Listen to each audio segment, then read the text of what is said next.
Hoje é o Dia Estadual do Coração e o SBT Interior deste sábado faz um alerta sobre os fatores de risco e como cuidar melhor da saúde cardiovascular. Vamos falar também de saúde mental, uma queixa que tem se tornado cada vez mais comum entre as pessoas e pode trazer consequências negativas para o nosso dia a dia. E tem aquela dica deliciosa do quadro Partiu Cozinha. Vamos aprender juntinhos a fazer um terrine de caprese, um aperitivo muito saboroso e elegante. Vem com a gente! SBT Interior deste sábado está só começando.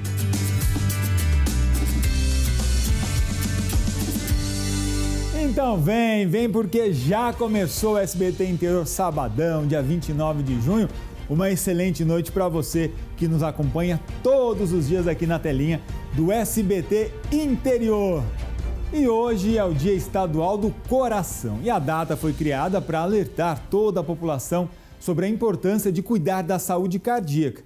É que uma pesquisa recente apontou que a maioria da população não sabe quais são as doenças e nem quais são os hábitos que prejudicam o nosso coração. E nesse caso, a informação é uma questão de vida ou morte. Estresse excessivo, sedentarismo, tabagismo, obesidade, colesterol alto, diabetes, hipertensão e má qualidade de sono. Esses são alguns dos principais fatores de risco para o desenvolvimento de doenças cardiovasculares. Pressão alta é responsável por metade dos infartos. Pressão alta é responsável pela maioria dos AVCs, dos derrames. Então, olha que fator de risco tão importante como a pressão alta. E a hipertensão arterial é um mal silencioso. As pessoas vão conseguir fazer o diagnóstico desde que meçam a pressão. Medindo a pressão alterada, tem como tratar.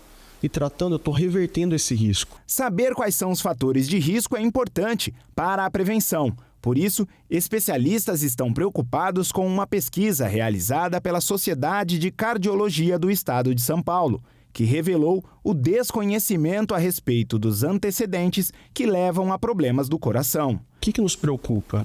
É que há uma grande falha, uma grande desconexão da população em relação àquilo que pode fazer para evitar a doença cardiovascular. Então, será que a gente teria que aí fomentar um pouco mais a questão da atenção primária, um pouco mais de educação básica para a população, para que eles possam entender quais são os principais fatores, para que eles possam identificar ou se auto-identificar, para que eles possam também tomar medidas para prevenir esses fatores. Das 2.764 pessoas entrevistadas na capital paulista e em cidades do interior do estado, somente 8% mencionaram a diabetes, 11% o colesterol elevado, outros 11% a obesidade e 11% a hipertensão. 12% apontaram a falta de atividade física e os 13% restantes a alimentação não saudável. O maior fator de risco é, vamos dizer assim, que é a falta de exercício, né? É você ficar sentado, né? Às vezes não é nem seu trabalho, é você não ter aquela atividade elaborada, né? As pessoas falam assim, eu vou morrer mesmo, então eu vou comer tudo que eu tenho direito, né? Aí depois, é como se fala, a gente tem que cuidar primeiro da saúde do que da doença, porque é mais fácil cuidar da saúde do que da doença. Cerca de 30% das mortes no país são causadas por doenças cardiovasculares. Boa parte dessas patologias não tem cura, apenas é possível mantê-las sob controle, com tratamentos que incluem medicamentos e mudanças no estilo de vida. Por isso, especialistas focam no estágio anterior, fatores de risco que desencadeiam essas doenças. Ao contrário das doenças cardiovasculares, algumas dessas patologias têm cura. Você buscar aí um atendimento médico para que possa aí ser aferida a pressão, ver como é que está a glicemia, ver como é que estão os níveis de colesterol, fazer o peso, a altura, para ver como é que está índice de massa corpórea. O ideal é ter composição corporal, né, por bioimpedância, para ver massa muscular, massa gorda, né, gordura. Então, a população tem que entender que é preciso fazer o check-up e, ao mesmo tempo, adotar um estilo de vida saudável, porque vai evitar que venha ter algum tipo de fator de risco, ou algum complicador, ou até mesmo um evento cardiovascular. É importante cuidar, prestar bastante atenção nesses detalhes aí. E ainda falando em saúde, a sobrecarga mental pode gerar diversas consequências negativas. Entre elas, aquela sensação de nunca se sentir descansado. Essa queixa tem se tornado muito comum entre as pessoas. Mas os especialistas em saúde mental sugerem alternativas para ficar longe dessa realidade. A Mirtes tem 3 empregos, usa diariamente 2 ônibus para chegar ao trabalho, cuida dos 3 filhos, é casada e ainda faz curso de panificação em Rio Preto. A gente pega uma rotina, né? Eu comecei a trabalhar muito cedo e ficou muito puxado, porque eu tinha dores, né? Muito forte e não conseguia trabalhar. Isso me deixou muito chateada, porque eu gosto de estar ativa. Não consigo ficar parado. E essa não é uma realidade exclusiva da Mirtes. Dormir e não acordar descansado, irritação e sentimento de dever não cumprido. Esses são alguns sintomas de sobrecarga mental. Essa sensação tem se tornado bastante comum diante das altas demandas diárias. Acaba tendo uma sobrecarga, pelo menos para mim, eu penso, bem grande. E principalmente agora que a gente fica meio que final de semestre, que, por exemplo, semana que vem, a última semana, 6 provas. A gente tem 4 dias de aula só na semana e tem umas coisas que são meio dificultosas, assim. Pelo menos da minha parte, eu acho que eu tô com uma sobrecarga meio grande para fazer tudo e lidar com todas as coisas. Esgota, você fica estressado. Eu acho que isso também atrapalha no convívio social, porque aí acumula tudo que a gente tá passando no final do semestre, você não consegue se comunicar direito com os amigos, com a família, parece que qualquer conversa vira uma sobrecarga e você não quer, não quer socializar com ninguém, é muito complicado mesmo. Para Mirtes, o cansaço mental já foi um problema, mas hoje, com organização e respeitando os próprios limites, a faxineira consegue lidar bem com a rotina puxada. Tem domingo, por exemplo, que eu falo, hoje eu não vou fazer nada. Eu vou deitar, vou assistir um filme, vou ler um livro, vou ler uma Bíblia. A gente tem que controlar a mente da gente, né? Quando você vê que não está legal também, você pede socorro, você grita, né? Meu marido me ajuda bastante. O filho tem que pedir um pouquinho, mas ele ajuda também. Os especialistas em saúde mental explicam que a solução é exatamente essa: dividir as tarefas e procurar se organizar, tendo em vista o que é realmente possível de ser feito. As mulheres são as maiores afetadas, porque as mulheres, além de dar conta do trabalho fora de casa, elas precisam dar conta de várias rotinas domésticas. Não só o que precisa ser feito, mas antes dessa tarefa ser realizada. Então, ela precisa pensar logo cedo o que ela vai fazer de almoço e jantar, por exemplo. Ela precisa pensar como que os filhos, chegando da escola, vão se organizar em alguma tarefa. Então, tudo aquilo que você pode pensar com antecedência, que você pode colocar numa agenda, é um primeiro passo. E aquilo que você não precisa fazer naquele dia, pode deixar para um outro dia. O ideal é que você deixe outras pessoas te ajudar. É saber que você é humana e que você não precisa e nem pode dar conta de tudo. Exatamente, a gente tem que entender o momento de dar aquela parada, aquela respirada, se for o caso, pedir ajuda, porque isso faz bem e não vai comprometer ainda mais a sua saúde. Então vamos refletir mais sobre esses compromissos que são tão pesados aí ao longo do nosso dia a dia. Intervalo, e a seguir tem os detalhes da previsão do tempo e muito mais. Não sai daí não. Já de volta com o SBT Interior, agora você acompanha as notícias que marcaram a semana em 1 minuto e nada mais. Polícia investiga um latrocínio em Rio Preto. Um idoso foi encontrado morto pelo genro e a filha no dia em que completaria 69 anos.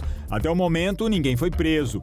A Secretaria de Educação de Rio Preto vai analisar as imagens das agressões contra crianças de 3 e 4 anos na creche Irmã Julieta e o contrato com a organização social pode ser rompido. Essa semana, 2 funcionárias foram demitidas. O caso está sendo investigado pela polícia e Ministério Público. Alunas de uma escola estadual de Rio Preto foram flagradas brigando dentro da sala de aula. As meninas foram afastadas da escola essa semana e realizaram atividades remotas em casa. A diretoria de ensino da cidade acompanha o caso. A polícia procura pelos criminosos que fizeram um arrastão em um ponto de ônibus de Rio Preto. 15 pessoas aguardavam o coletivo no momento da ação dos bandidos. Eles fugiram com celulares e outros pertences das vítimas.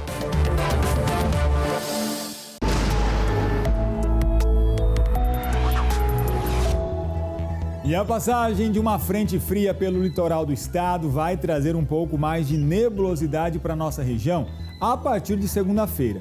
As temperaturas devem cair um pouco e tem previsão de pancadas de chuva em pontos isolados. Mas para amanhã, o dia ainda vai ser quente aqui na nossa região. Veja no mapa. Em Araçatuba, o domingo vai ser de sol entre nuvens com a máxima de 30 graus. Em Prudente, a temperatura cai um pouco. A mínima fica em 19 e a máxima chega aos 28 graus. Em Rio Preto, calorão de 31 graus neste domingo. A Oriflama, à tarde vai esquentar, a máxima chega aos 30 graus. Em Ouro Verde, 21 e 28 de máxima. E em Mirassolândia, também vai esquentar à tarde com 31 de máxima.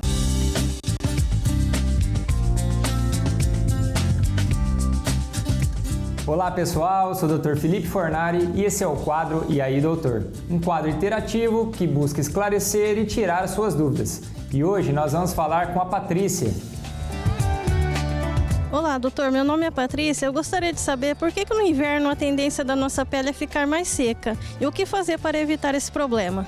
Olha, Patrícia, geralmente nessa época do ano, os tempos mais frios, geralmente a gente transpira menos e a pele fica mais tempo seca. Além disso, a parte externa das células também dá uma encolhida, diminuindo a hidratação natural. E no frio a gente sabe que as pessoas demoram um pouco mais no banho e as águas são mais quentes. Então o que nós devemos fazer, Patrícia? Devemos diminuir o tempo no banho, melhorar essa temperatura da água, então água morna para fria, nunca tomar banhos muito quentes, evitar as buchas e esponjas, que aí você vai ressecar ainda mais a sua pele. Sempre tentar tomar 2 litros a 3 litros de água e aí fazer o uso dos hidratantes corporais. Então se você conseguir umas 2 a 3 vezes ao dia, já vai te ajudar bastante. Além disso, a gente pode comer alimentos ricos em vitamina C, como brócolis, couve, rúcula, laranja, combinado? O ideal, dependendo dos casos, você procurar um especialista, no caso o dermatologista, para avaliar o seu tipo de pele e avaliar qual o melhor tratamento. Combinado? Um forte abraço! E daqui a pouquinho, logo após o intervalo, tem aquele quadro delicioso do Partiu Cozinha. Eu te espero! Já de volta com o SBT Interior e agora é hora do Partiu Cozinha. E hoje nós vamos aprender a fazer juntos um saboroso aperitivo que inclusive é bastante elegante. É a terrine de caprese. Bora ver?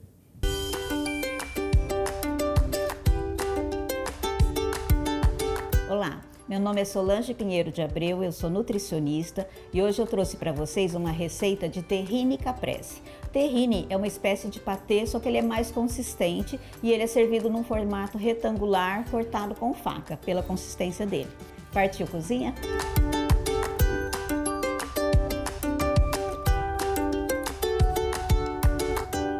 A primeira etapa, então, é a pasta de queijo. Ele é composto por 350 gramas de ricota, que eu já esfarelei, 150 gramas de cream cheese, 2 colheres de sopa do creme de leite de caixinha. E aí a gente tempera com sal e pimenta do reino a gosto.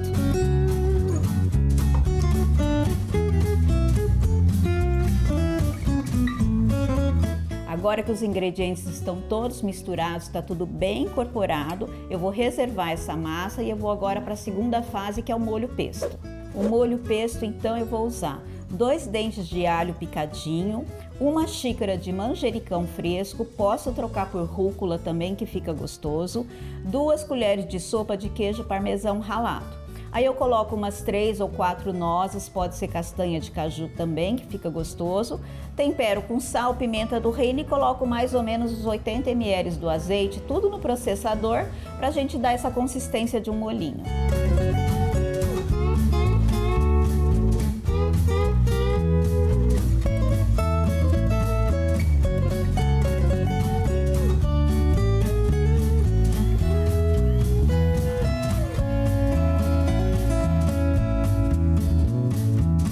Para a montagem da terrine, você vai precisar de um pote retangular de mais ou menos uns 15 centímetros e aí você forra ele com filme plástico, porque depois fica mais fácil para a gente desenformar, tá? Então é uma camada do creme de queijo, no meio o molho pesto e depois por cima a metade do creme de queijo. cobre com o resto do filme plástico que sobrou. Se tiver tampa, esse pote também pode usar a tampa. E aí a gente vai levar para a geladeira. Ela tem que ficar pelo menos 4 horas para ficar bem firme, tá? A terceira etapa, então, são os tomates confit. Você vai pegar, então, 180 gramas de tomate cereja, tá? Já lavados. Vai despejar numa travessa que possa ir no forno. Vai colocar um dente de alho picadinho por cima. Vai temperar com um pouquinho de sal, um pouquinho de pimenta do reino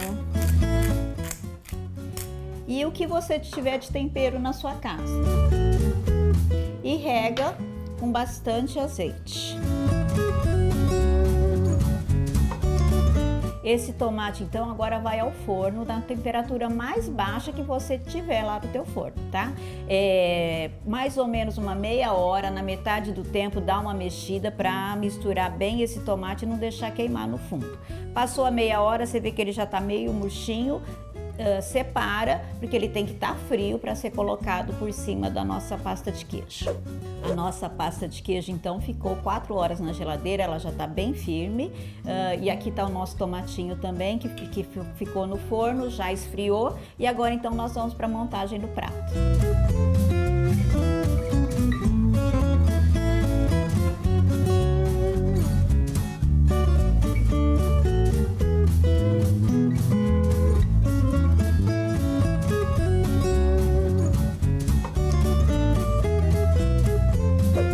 Essa foi a receita do Terrine Caprese.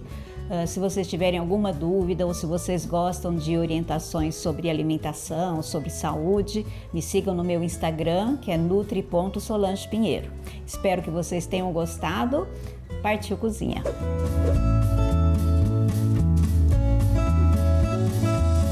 Eu adorei, Solange, essa terrine caprichada, deu até água na boca, né, gente? Mas antes de encerrar o SBT Interior de hoje, eu tenho um aviso para passar para vocês, porque a partir de segunda-feira a gente vai ter algumas alterações aqui na nossa programação. Na segunda-feira, o nosso encontro vai ser a partir das 11h15 da manhã no Primeiro Impacto. E à noite, às 7h20 no SBT Interior, quem estará na companhia de vocês é a Melissa Alcântara. Por hoje é só. Muito obrigado pela sua audiência e companhia de sempre. Reforçando, então, na segunda-feira a gente se encontra a partir das 11h15 da manhã no Primeiro Impacto. Um ótimo domingo. Tchau, tchau.